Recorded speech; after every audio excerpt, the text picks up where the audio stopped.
Hello and welcome to Sophie & Co. I'm Sophie Shevardnadze. Paul Hellyer served as the Canadian Minister of Defense in the 1960s, shaping the country's armed forces for years to come. It was only in his retirement that he says he made a life-changing discovery. He became the first cabinet-level politician from a G8 country to publicly state that there is extraterrestrial life present on Earth. Is this an elaborate fantasy? Are aliens science fiction? Or is there something to claims of their existence? Extraterrestrial life. For ages, humanity has wondered, is there anything else in the cold darkness of space? Skeptics say there is no proof, but there have always been those who dared to dream. And some even claim to have seen things with their own eyes. Do aliens exist? Are they already here? Do they pose a threat or a chance for salvation? Honorable Paul Hellyer, former Minister of Defense of Canada, and he believes that life forms from space exist and are present on Earth. It's great to have you with us on our show. Why do you say that UFOs are as real as the airplanes flying over our heads? Well, because I know that they are. They've been, as a matter of fact, they've been visiting our planet for thousands of years. And one of the cases that would interest you most, if you give me 2 or 3 minutes to answer, is during the Cold War, 1961, there were about 50 UFOs in formation flying south from Russia to across Europe.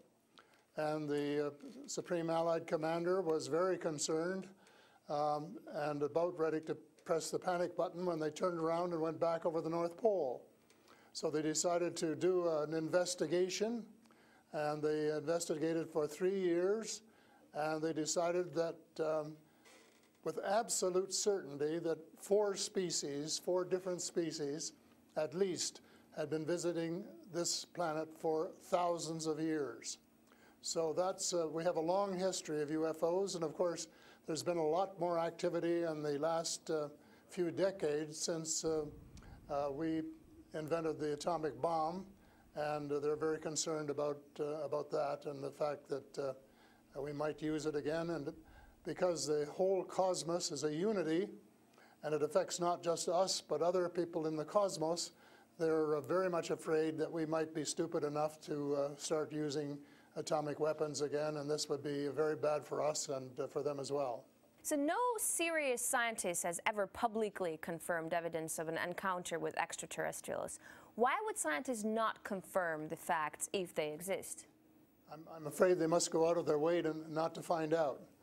Because if they did, you know, even 10% of the amount of research I've done in the last 8 years, they would be as convinced as I am. I mean, they could do it even faster. Might take them a little longer when they didn't have a military background.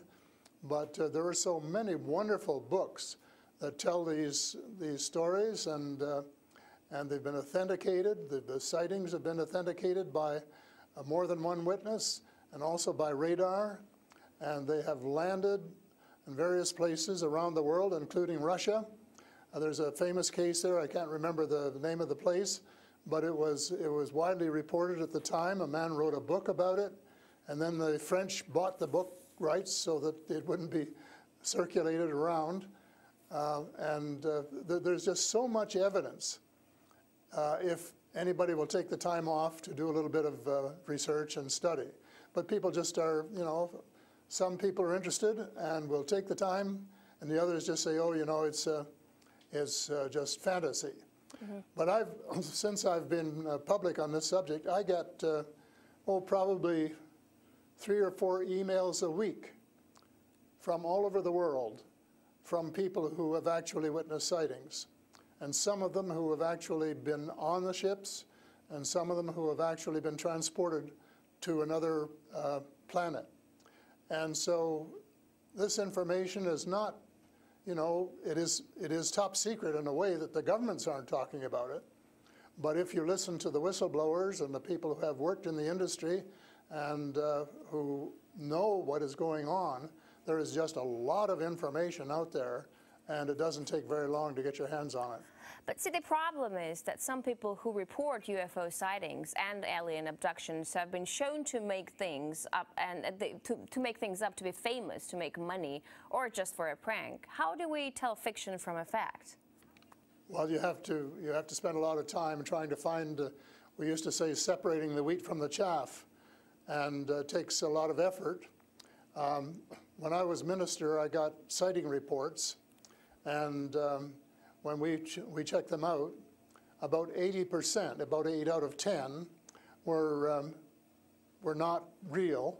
There were sights of Venus or plasma or a dozen other things, but there were 15 or 20% for which there was no explanation, and they were the genuine unidentified flying objects. These things go way back. One of the conferences I went to was in Las Vegas, was promoted by a chap who had written a book about crashes.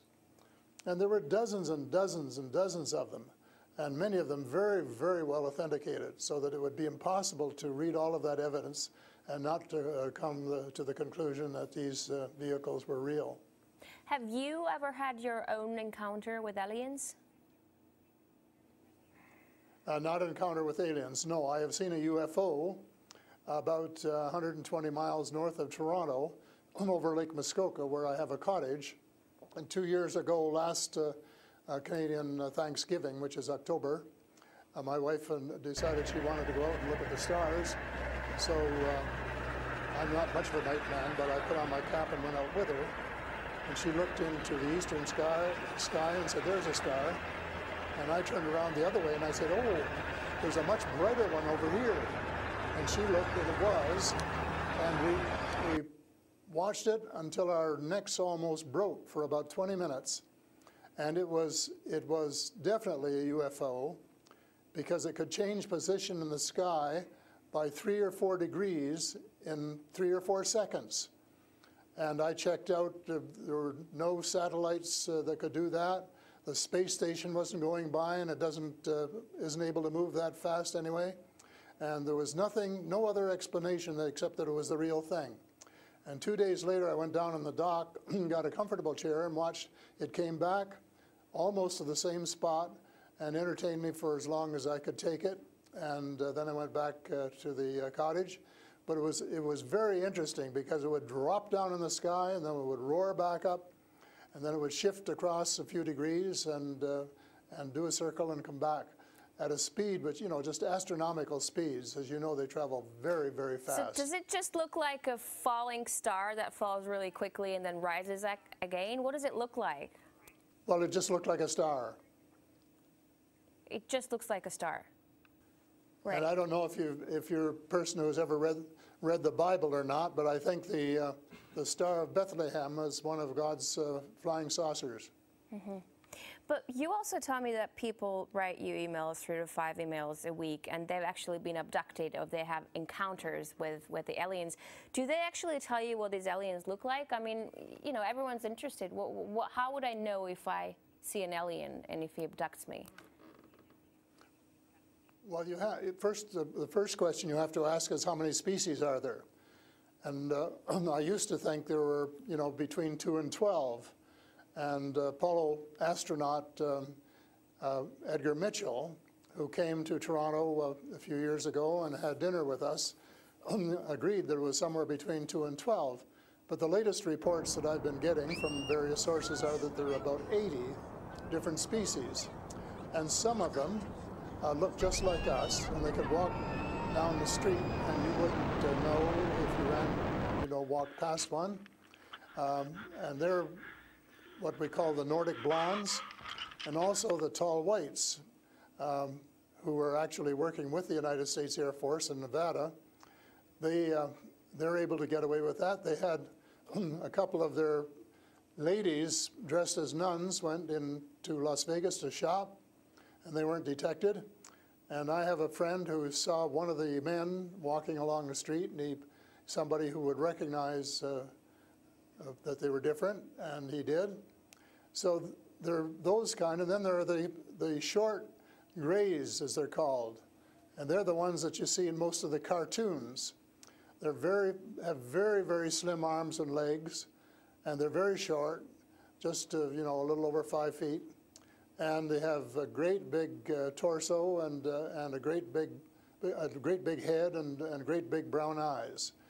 But they're different species, so you have to know that they're different species, and it's and know that they're all different. Mm-hmm. So if you saw the short gray, you'd certainly know that there was something up that you'd never seen before.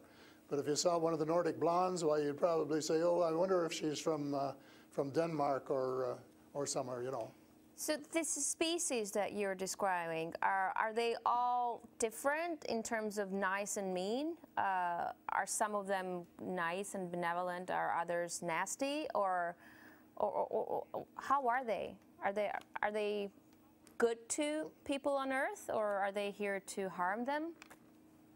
Well, it's a difficult question to answer because they have different agendas.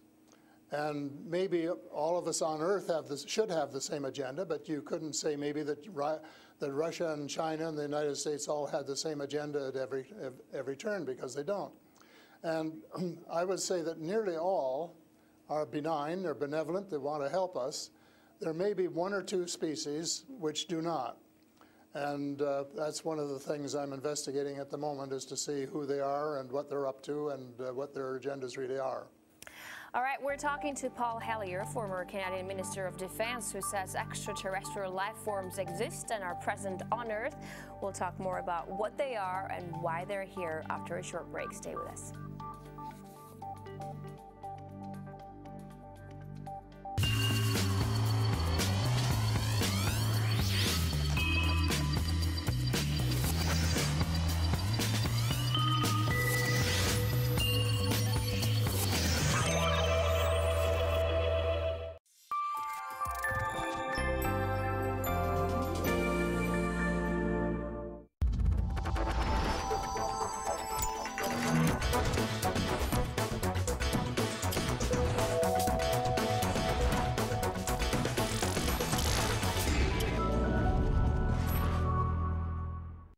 On their way to Antarctica, the crew of the academic Fyodorov face many challenges. Here you have to look out for yourself. Crashing onto rocks, trapped in pack ice. In extreme conditions, anything can happen. Antarctica always comes up with surprises. You have to keep your eyes open because there's always something going wrong. The ship carries huge reserves of water, food, fuel, as well as helicopters and people able to survive extreme conditions. They're ready for anything, even an apocalypse. She's really an incredible ship. Calling all Antarctica stations. This is Academic Fyodorov. Radio check. Please respond.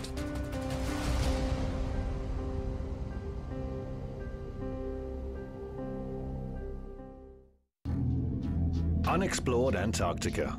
What is it in this icy expanse that attracts the people who come here? Now I only go to the dacha. And Antarctica. A new generation of polar explorers is coming. We have a new group of specialists here now. All of them are young. How are they going to get along with each other? I don't know. Who are they?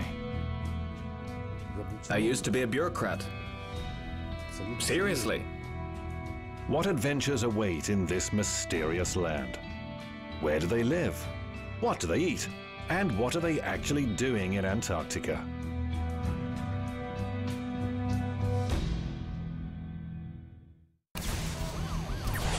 "12 months of change. The moments which redefine the world we live in. Rt was there to bring you the full picture. Clash with the police. The police are holding their breath. And boy, to close a camp that is a dark spot on America. Build the barricades which the police had taken down. On New Year's Eve, our global team of reporters and contributors revisit the key events of 2013 and outline what to expect next. Join Anissa Nawi and Kevin Owen for our annual 2-hour news special. Start 2014 with RT.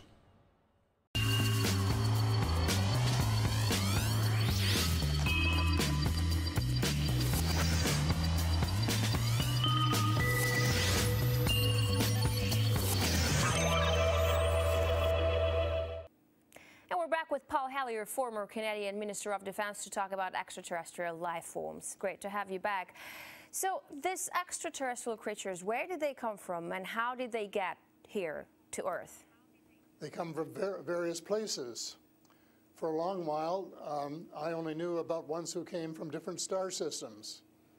The Pleiades and Ret Reticula and several other star systems, but in the last few months I have met people who have made me aware of that there are some in our star system, and that there are actually extraterrestrials who live on a planet called Andromeda, which is one of the moons of Saturn, and that there are others on Venus and some on Mars, and that they may be interacting between themselves. I suspect that they are, because there is what is called a federation of these people, and they have rules. For example, one of the rules is that they don't interfere in our affairs unless they're invited to.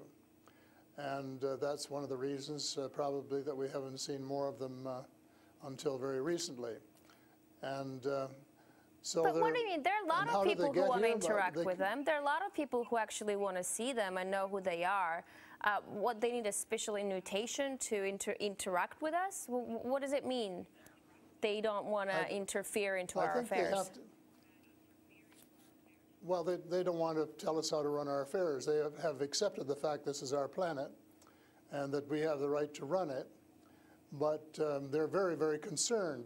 They don't think we're good stewards of our planet. We're not. We're clear-cutting our forests, and we're polluting our rivers and our lakes, and we're dumping sewage in the oceans, and we're doing all sorts of things which are not what good stewards of their homes should be doing. And they don't like that, and they've made it very clear. And as a matter of fact, they have given us a warning. How? And this has come from more than one source. How have they made it clear? What have they done? They have talked to people. One of the chaps I talked to about a month ago was interacting with them in 1974, he and his brother, in Peru. And they were taken to Andromeda. Teleported, and they were told what the people there think, and that we're really wrecking our planet, and in fact that something dreadful is going to happen to it if we don't smarten up and change our ways. We spend too much time fighting each other. We spend too much money on military expenditures and not enough on feeding the poor and looking after the homeless and the sick. And that we are polluting our waters and our air, and that we're playing around with these exotic weapons, thermonuclear weapons and atomic weapons, which have such a devastating effect both on our Earth and on other areas in the cosmos. And they don't like that. And that's the reason they would like to work with us to teach us better ways, but only, I think, with our consent. And they work through individuals, and they try and pick out individuals who won't be frightened to death of them, because they can give you quite a fright. One of the cases I'm familiar with was the tall whites in Nevada, where the United States Airmen working with them, were just frightened to death of them. And one, Charles Hall, rescued the daughter of one of the high-up people in the tall whites, and as a result became very good friends with the mother. And as soon as they could trust each other, they had a wonderful relationship. And he wrote a book about it. It's called Millennial Hospitality. Millennial Hospitality. And it tells you how you go through these stages of being scared out of your wits. But then when you establish a trust and a working relationship, why you can have the same relationship, same kind of relationship that you would have with someone here on Earth. But here's what I'm thinking. If you're outing their presence, which is clearly not what they want since they're hiding, why aren't they so afraid of, why aren't you afraid of repercussions? Because you're obviously stating that they're here among us, and you're telling me all these species that exist. They are here among us, and I'm not afraid because in most cases, well, as far as technology is concerned, they're light years ahead of us, and we have learned a lot of things from them. A lot of the things that we use today, we got from them, you know, lead lights and microchips and Kevlar vests and all sorts of things that we got from their technology, and we could get a lot more too, especially in the fields of medicine and agriculture, if we would go about it peacefully. But I think maybe some of our people are more interested in getting their military technology, and I think that's wrong. I think that's wrong-headed, and that's one of the things that that we're going to have to change, because we're going to have to work together. Talking about all of us, everywhere on the planet. You've mentioned military technology and swapping technologies and barters between between aliens and people in American government. I want to ask you, as a former Minister of Defense of Canada, is interstellar war a possibility? Should we be creating a Star Wars force to defend ourselves from possible invasion or something like that? Well, I think it's a possibility, but it's a possibility especially if we shoot down every UFO that comes in our airspace without asking who they are or what they want. And right from the beginning, we started scrambling planes and trying to shoot them down, but their technology was superior enough that we weren't able to get away with it. Certainly not for a long while. And during that period of time, they could have taken us over without any trouble if they'd wanted to. So I think we have to, rather than develop our own Star Wars, Earth Star Wars, to protect ourselves against them, that we should work with the benign species, who are the vast majority, and work together and rely largely on them, of course, and cooperate so that we would be contributing something at the same time. But I don't think there's any point in us developing a galactic force that would tempt us to go out on our own and get into mischief, which is one of the things I think some of them are concerned about. But what do you expect to happen if people start to believe in alien existence on Earth? Because things are definitely going to change. Our lives aren't going to be the same anymore. Well, I hope that's the case. I hope that's the case, and I'm all for full disclosure, and I'm going to push very hard for full disclosure in the book I'm writing, and to give some reasons for it, things that we really have to know and have a right to know, and that our future as a species, and here I mean, you know, all of the species in the world, are potentially at risk if we don't figure out what's going on and work together to try and make life more amenable for all of us, and to work with our neighbors from other planets as well.